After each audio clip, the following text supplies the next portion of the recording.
Merci de vous informer sur Midi 1. Bienvenue si vous nous rejoignez. Elle est la première femme journaliste reporter d'images en Côte d'Ivoire. Son nom, Makamara.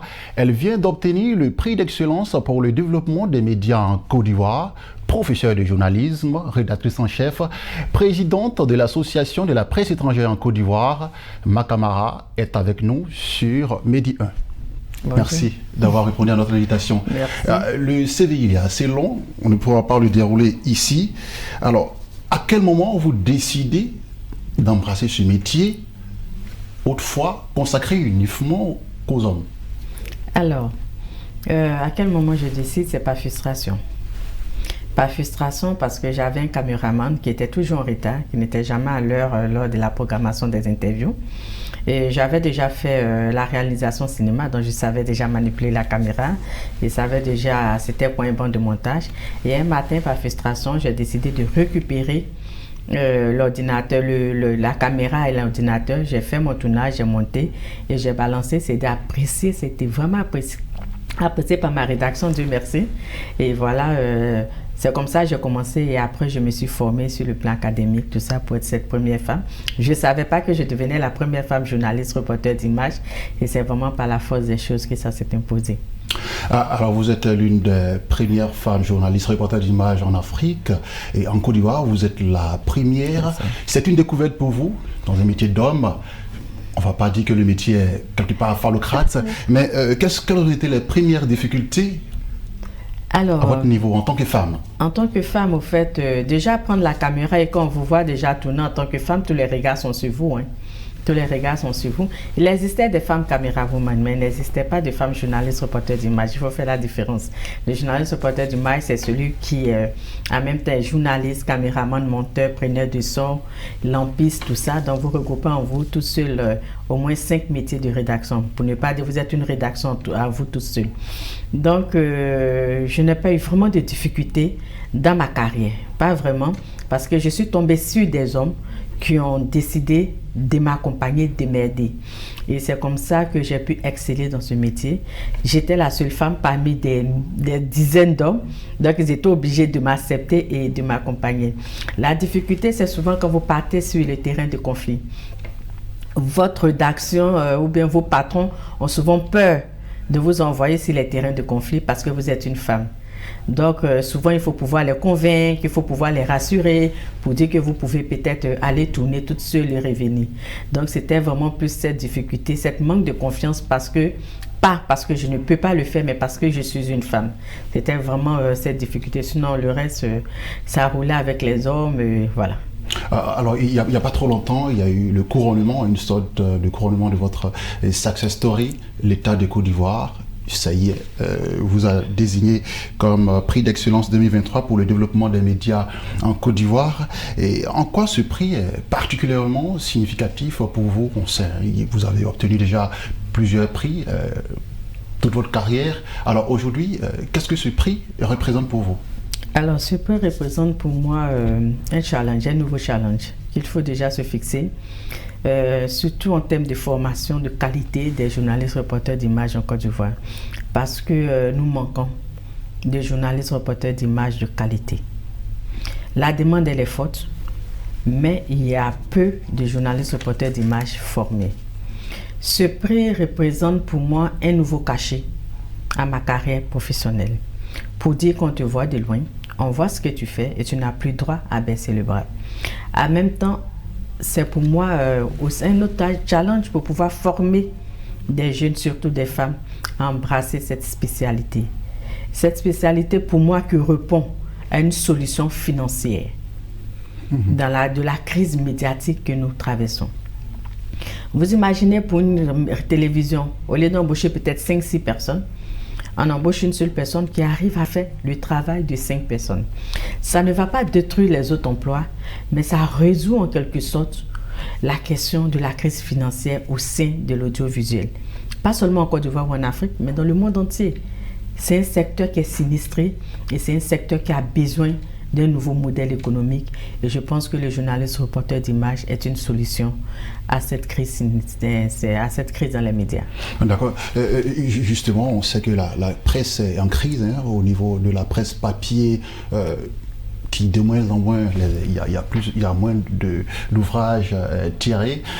Au niveau de la télévision, nous avons les réseaux sociaux qui font un peu la guerre à cette presse classique-là. Vous, quel est votre regard sur, si je peux dire, cette avancée des choses qui, quelque part, impacte forcément la presse classique que nous connaissons? Alors, il faut faire avec la modernité. Il faut faire avec la modernité, mais il faut savoir s'adapter à la modernité. Et c'est ce qu'il faut, c'est ce que les journalistes doivent savoir faire. Aussi, il faut éviter d'être les concurrents de sa rédaction. Vous allez faire une couverture, vous partez publier sur votre page Facebook, vous êtes un concurrent. Parce que vous mettez là l'exclusivité sur votre page des réseaux sociaux avant d'envoyer à votre rédaction. Il faut aussi aller chercher l'information et éviter les comptes rendus. Si on veut qu'on nous regarde, si on veut qu'on nous lise, il faut aller chercher l'information vraie et éviter de faire des comptes rendus pour remplir nos journaux. Vous imaginez, il y a une conférence de presse d'une structure commerciale, vous venez faire le compte rendu, vous aurez pu faire payer à cette structure-là l'espace commercial. C'est une solution économique. Mais par contre, si je regarde, j'écoute votre conférence de presse, je peux peut-être utiliser un angle qui peut me permettre de traiter un sujet social. C'est ça l'information. L'information, ce n'est pas le compte rendu. L'information, c'est l'angle que vous allez chercher pour venir traiter la question sociale. C'est ça le rôle du journaliste. Sur les réseaux sociaux, vous avez tout. Il n'y a plus d'exclusivité qui existe pour les journalistes. Mais nous, qu'est-ce qu'on fait? On peut vraiment chercher à aller plus loin dans nos recherches, faire des analyses au lieu de rester que sur les comptes rendus. Je pense qu'on doit changer notre manière d'écrire et de travailler.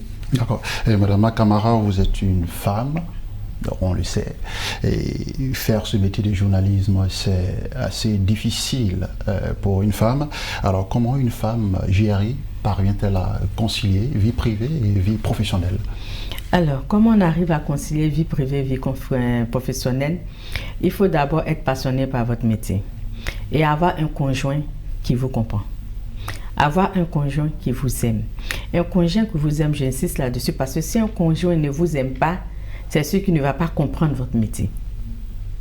D'ailleurs, j'ai dû merci à mon conjoint de me comprendre et d'accepter mes absences, d'accepter mes travaux nocturnes, tout ça, parce que s'il ne vous aime pas, qu'il ne comprend rien dans ce que vous faites, c'est sûr que ça sera toujours la bagarre. Et savoir être organisé.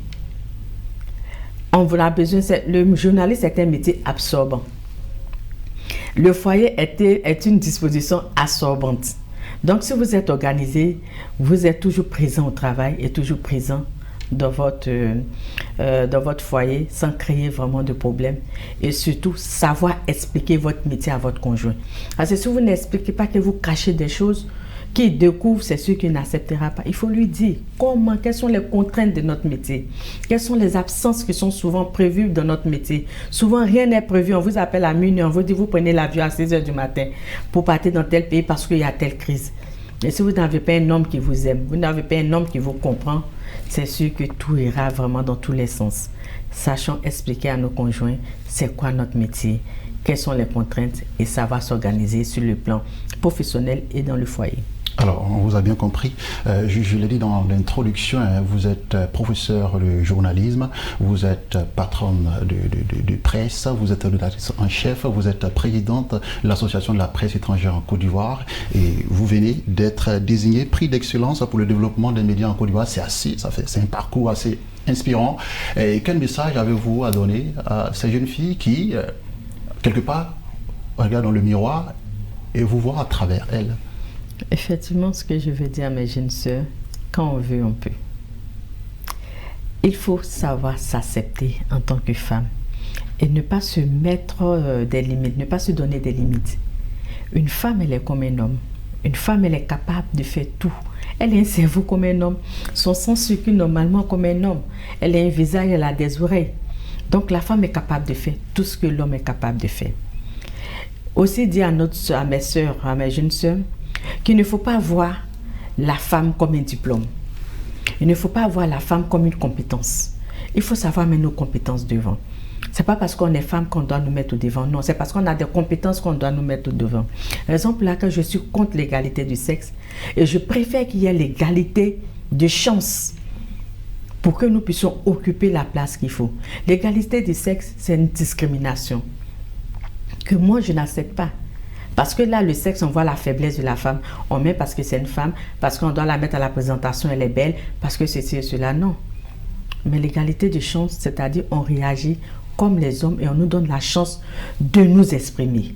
Donc, dis à mes sœurs, surtout, il faut savoir se donner plus de chance et la chance, c'est la polyvalence. Merci pour cette interview. Merci aussi pour ces conseils avisés. Merci Madame Camara.